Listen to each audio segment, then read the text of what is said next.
Okay, welcome to Lesson 3 of Unit 6, Algebra 2.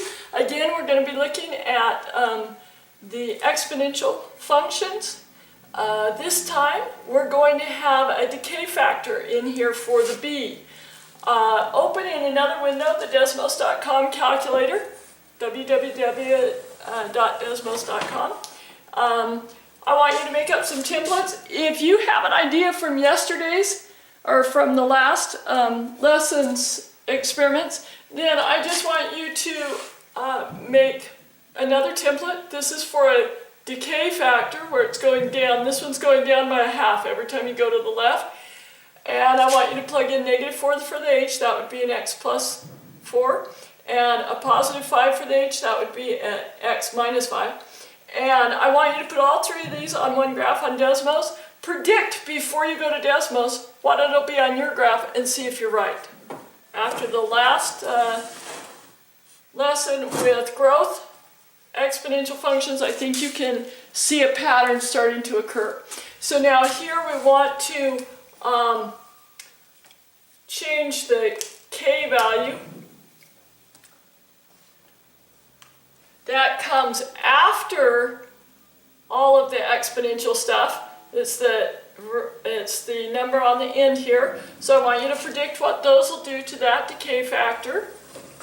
And then we want to change the a. Now here I changed the base as well, just so that you realize it could be any base between 0 and 1 is a decay factor. So this one's just a little bit steeper decline because it's dropping by 1/3 every time you move to the right. Anyway, plug in an a value of 1/4, plug in an a value of 4, put them on the same graph. Predict what's going to happen before you do it, see if you get it right. Okay, now we come to the problem where we have to come up with our function rule given the graph. Again, the k I can find off of my asymptote. I can see this line has gone through the 1, but it's not going to go through the, or gone through the -1. It's not going to go through -2, so I know that my k asymptote is at -2. Now my a value, remember my a value is the distance between the asymptote and the y-intercept. Here it happens to be 3. Okay? Now when you get into upper level math classes, you may have an h factor that you have to look at as well there. So just be aware of that. It'll still be the distance of a, but I'm just forewarning you that in these I don't have the h, so that you're aware of that. Okay, for the b we have to plug in our x value and our y value to solve it. So I don't want to use red for solving. Let's go ahead and put 5 in for our y. It equals a, which is 3, times b, that's what we're solving for, raised to the x, which is -1/3, or -1, and then plus the k was -2, we'll switch that to a -2. Okay? So, first thing we're going to do is we are going to add 2. And I've got something wrong from my problem because I made sure that it worked out evenly for you. I apologize. So I've got 3b to the -1.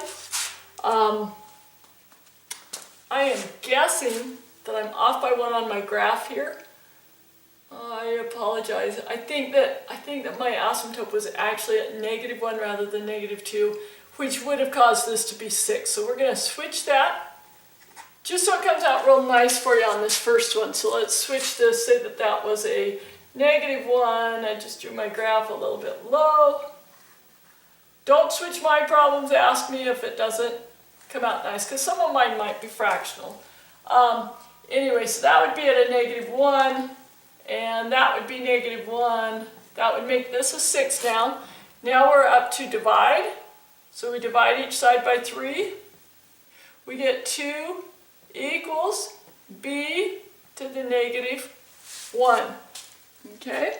So, what can we do at this point?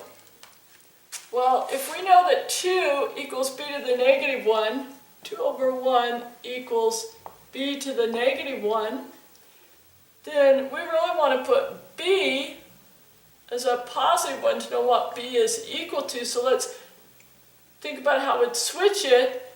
We just need to switch this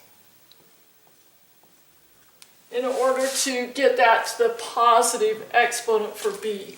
In other words, what to the negative 1 root would equal 2 over 1?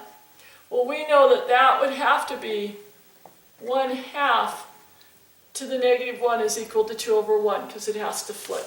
Okay? Sorry, I kind of stumbled in explaining that one. I apologize. So, when we might use depreciation, is when we buy a car, or when we, usually when we buy a car, it sells for $22,300, we're looking at buying it, it's going to depreciate at 11% per year, just like the last lesson. When a value holds at a level rate, we say it's 100% of its value. So if this was still worth $22,300 in a year, it would be holding at 100%.